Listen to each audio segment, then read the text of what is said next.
Hey, church. I'm so excited that you are jumping in with us for this prayer and fasting journey. All week, this week, we've been studying what God's Word has to say about fasting, what it is, why we do it, what it can produce in us. And next week, we're really pumped to dig into the prayer side. I find it so interesting that in Matthew 6 that Jesus said, when you fast. He makes a note that this will be part of our lifestyle and our rhythm for those of us who choose to walk with him over time. It's Matthew 6:16-18. He says this, when you fast, do not look somber as the hypocrites do, for they disfigure their faces to show others they are fasting. Truly, I tell you, they have received their reward in full. But when you fast, put oil on your head and wash your face, so that it will not be obvious to others that you are fasting, but only to your Father who is unseen. And your Father who sees what is done in secret will reward you. So our fasting clearly isn't just an external thing. It's not something we do on behalf of others. Fasting is something that we do in order to connect with and to honor God. It's not just the physical act of removing something from our life. It's an intentional denying of ourselves to create space to do something else instead. So fasting may be what you're not doing, but we also have to make a decision of what we are going to do instead. So we're not just removing food, we're not just removing an aspect of our lives, but we're going to replace it with more of something else, whether it be reading God's Word, time in prayer, personal worship moments. So today is super practical. I just want to talk a little bit about it. As you're preparing to fast, I want to give you some things to consider of how you can approach this next week.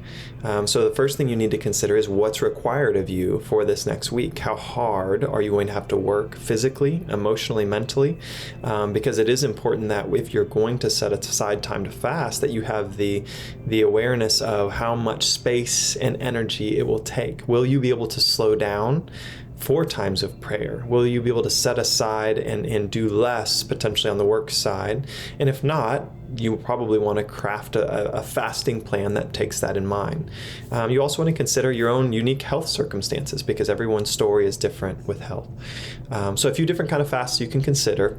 The first is the one probably most often referenced in the Word, and that's just simply a water fast. And that is saying for a specific amount of time, we are only going to consume water. And you may decide, I'm going to do that of the week that we spend. You may decide, I'm going to do that for 24 hours. I'm going to take one day and just do water for 24 hours and really dedicate that day to the Lord. Or potentially you may say, hey, I'm going to do a water fast, but I'm just going to fast lunch every day. And so I'll eat a normal breakfast, I'll eat a normal dinner, but every day at lunch, instead of eating, I'm going to take that time to pray and to seek the Lord. And so that might be an option for you. You may decide to do what's called a Daniel fast. So we see in the book of Daniel that he and Meshach, Shadrach, and Abednego are offered all these choice foods from the king's table, such as meat and dairy and sugars and all these types of things. And they say, no, we'll only do fruits, vegetables, whole grains, that kind of thing. So you may decide, hey, I'm gonna restrict what I eat. I'll eat as much as I want next week, but I'm only gonna eat within this context of the Daniel fast. That may be an option for you. You may decide, hey, I'm just going to fast specific foods or drinks that tend to be where I run for comfort. So it might be breads or sweets. It might be soda or coffee or other caffeinated beverages. You may just say, hey, I'm going to set aside these specific things to create more of a dependence on God and to create space and room for me to hear from God and connect with Him. And the truth is, regardless of what you decide to set aside for your fast, I would encourage you to pay attention to what you're putting in, because one of the things that we know to be true about fasting is that it makes you more sensitive. It opens you up to what you're putting in. And so I would definitely encourage you to pay attention to the music you listen to, the movies you watch, the social media that you take in, stock markets, news.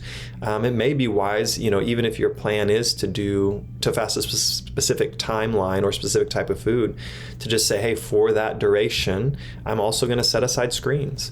I'm also going to create space where what I'm putting in is stuff that honors God and builds my spirit and opens me up to be able to hear from Him.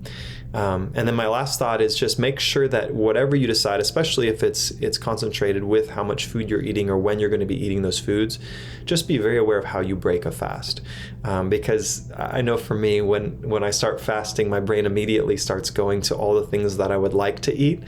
But I can assure you the things that you will crave during a fast, whether it be donuts or ice cream or fried chicken, are probably not the first and best options for when you then break that fast. You'll probably want to start with fruits and vegetables and nuts and things that are lighter on your body when you break your fast to ease back into consuming food.